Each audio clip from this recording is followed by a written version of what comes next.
kun san inda kiki ya kai makura a dakikanci sai ya dinga gani ya fi kowa fahimta amma ko bai gane komai ba.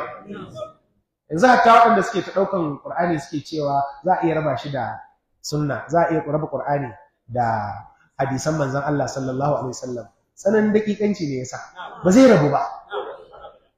In ka ajiye wancan dole ka ajiye wannan, in ka ɗau wannan dole ka ɗau wancan, saboda akwai abin da ba ta yadda za a yi ka iya gane shi na wannan addinin sai ka koma gurin wanda ya kawo addinin, shi ne annabi Muhammad sallallahu alaihi wasallam. In kuma kana shakkar hanyar da aka zo da maganganun annabi ne, to dole kai shakkar hanyar da aka zo da alkur'ani, dan hanyar iri ɗaya ce, ba bambanci.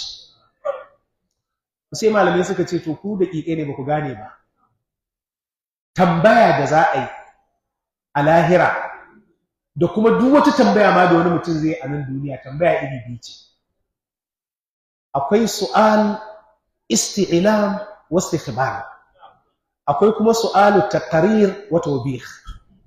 Ko dai kai tambaya ta gatse, ko kuma kai tambaya kana son ka gano abin da baka gane ba, ko ka san wani abu da baka san shi ba. Ba wata tambaya da take fita daga cikin wannan. To a lahira tambayar da za a yi tambaya ce watan ta gwaliya da kuma tabbatar maka da abin da kai, ba tambaya ce wacce Allah zai akan bai sani ba.